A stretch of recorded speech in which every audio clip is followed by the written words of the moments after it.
when I initially came up with the concept of Joe Nobody. One of the integral parts of it was that it had to happen in the winter. And there was a key element of why, which I don't want to tell you because I'm still going to figure out a way to kind of incorporate it.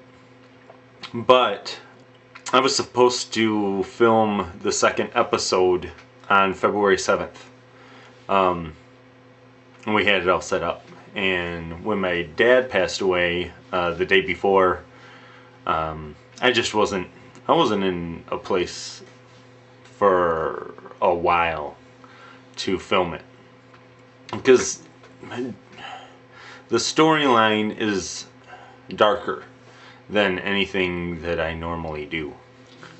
Things that were going to happen in the story were hitting a little too close to home with what happened with my dad. So I have to do a rewrite for a couple parts that are in the next 2 episodes. And it's really important that I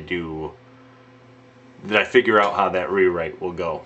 But now I kind of have an idea, and it's just going to take a little time for me to put it together. I still want to do Joe Nobody.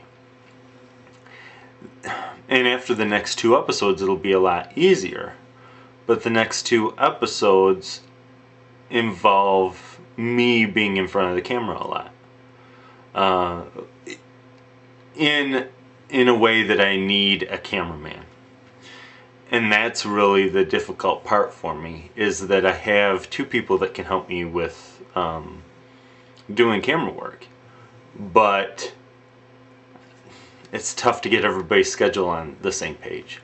And plus, I've discovered that once you work with Joe, Genetic Blend, you just realize how you make a video. Really how you make a movie. And this isn't to like blow smoke up Joe's ass or anything. Joe just knows what he's doing. And when it comes to camera work, he knows how to do it. And just being around him for maybe the 4 or 5 videos that we've shot together, I've learned so much that I didn't even consider. And every time I watch one of his videos, I'm like, oh man, that's how you make that transition, or that's where you put something in. So when it comes to Joe Nobody, I don't want it to be like all my other videos where, if a shot isn't exactly right, I don't care. I really don't. For this series, I want everything that I can control to be as perfect as I can make it. And that's just tough to do. It's tough to do when you have to be in front of the camera. And you can't see until later what the footage was. And we have footage of that. We actually shot the second episode 2 weeks before I put out the first episode. And it was so dark, it was couldn't use any of it. So I know I think I know what I have to do. And Joe Nobody is important to me. I think it's something that could be really neat to do. And I don't think there's much like it out on YouTube right now. It's just not possible to get done in a day.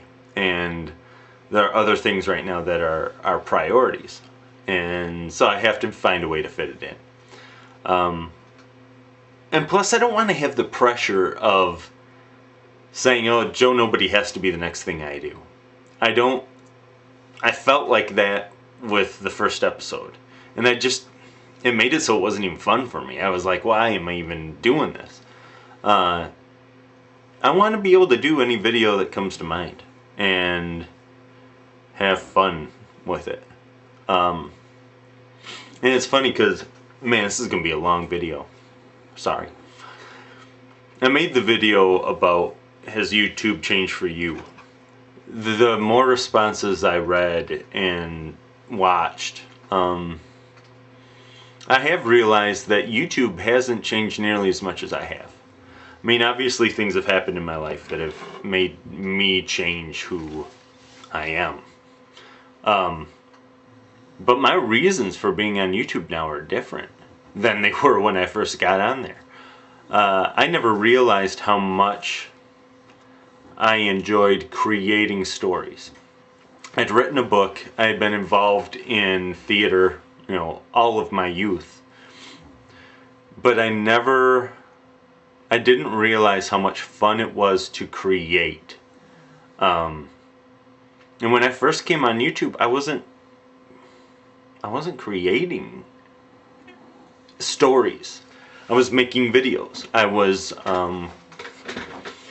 doing stuff about my life and trying to lose weight and all that. I wasn't creating storylines, and I wasn't worried about camera angles. That aspect of video making wasn't even consideration for me.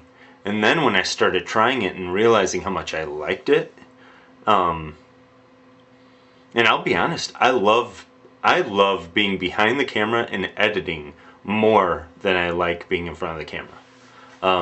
In fact, I was just telling Joe that if Joe Nobody, if it was me filming other people and then editing it together myself, I would start filming it tomorrow, because I would be in control of it. I'd be able to get exactly what I wanted, and I wouldn't have to worry about being in front of the camera. It's really funny that my whole life I've been a ham, and now that I get on YouTube, I find more and more that I want to be on the other side of the camera, and I want to be doing the editing part more than I want to be in front of the camera and acting. Doesn't mean I don't enjoy doing the things in front of the camera. In fact, I love doing the things in front of the camera. I just like doing the other part more. And that's how I've changed on YouTube. I have found that I love